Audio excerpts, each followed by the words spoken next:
Hello everyone! Welcome back sa aming channel. And for today's video ay gagala kami sa SM North para i-celebrate ang napaka-special na araw ng papa ko. Ang napaka-importanteng araw ng papa ko na talaga namang kinakailangang i-celebrate ang birthday niya. So ayan, 45 years old siya and super happy kami kasi nga buo yung family namin and super saya namin na gumagala dito sa mall. So yun si mama nagbablog na yung mukha niya. Ayan yung aking nagbablog din si Pao. Ayan yung aking asawa. Birthday niya ngayon, kaya lakad-lakad na ito. Ayan. So yun, for the lakad kami kasi pupunta kami sa food court para magmerienda kasi gutom na ang mga Mima Sur at Mama Sur. Video for today's video. Kaya nga para naman makalapang na. Ayan, mapunta kami dun sa baba. Ayan. Nadine. Hi! Kaya nga So yan, simple celebration na. Ito daw sila parang sila dalawa lang ang magkasama. Tingnan nyo lang. Kaya nga O diba? Ikaw ma, kumusta ka naman? Nagpa-vlog ka din dyan ha? So ayan, gutom na kasi ang mga mamang ina at mga mamang ama. Malabas na yung mga tayo naman. So ayan guys, nakakita na kami ng merienda namin which is siomai. And marami kang pagpipilian na talaga namang napakasulit sa budget at talaga namang napakasarap and swak na swak talaga. Uy ma!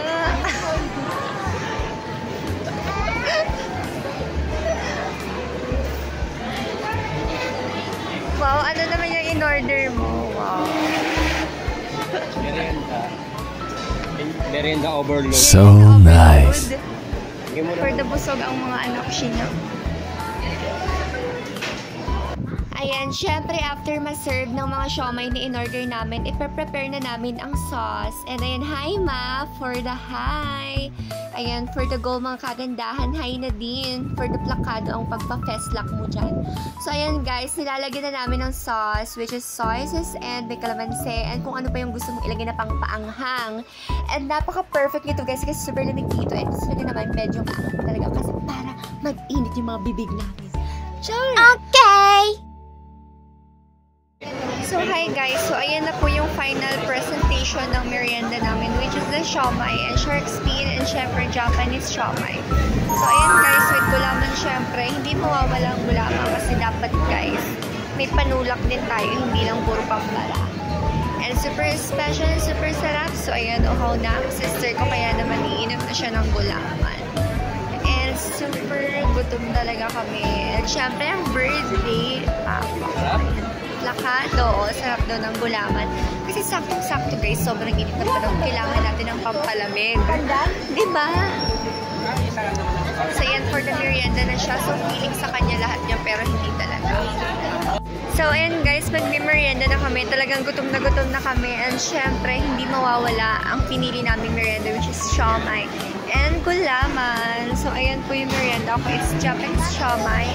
And syempre, may sarili kaming order na talaga namang magugustuhan namin at mabubusog kami. Kasi ito pa nga lang ang first part ng birthday celebration ng papa ko. So, it's a very simple celebration pero talagang hindi makakalimutan kasi as in we did this para magkaroon din ng video for our YouTube channel. So guys, please subscribe if you are new here to my channel. So follow me on Facebook and also please like and share this video para sa mga friends ko.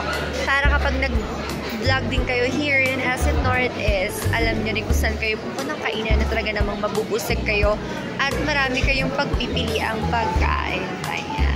So ayun guys, nagme-merienda na kami and talaga namang gustong-gusto nila yung mga kinakain nila kasi sulit ang binayan namin. Di ba ma? Ano masasabi mo sa for today's video natin? Masarap ba ang merienda? Sulit ba ang binayan? Masarap to kasi hindi ako magugustuhan ko. Kaya nga hoy, nanginginig-ginig pa ang siomai. Kumikindat-kindat pa. Kain guys daw, ang birthday papa namin. Ayan naman sa akin. Ayan, kain guys. So, mamaya na Hi, Nadine! Kumusta ka naman dyan, Nadine? Kumusta naman ang merienda mo dyan? I hope na-enjoy mo yung merienda mo. Talaga namang sinusulit niya ang bawat kagat ng kanyang siomay na talaga namang napakalasa. At syempre, masarap naman talaga ang pagkakaluto niya kasi master siomay yan.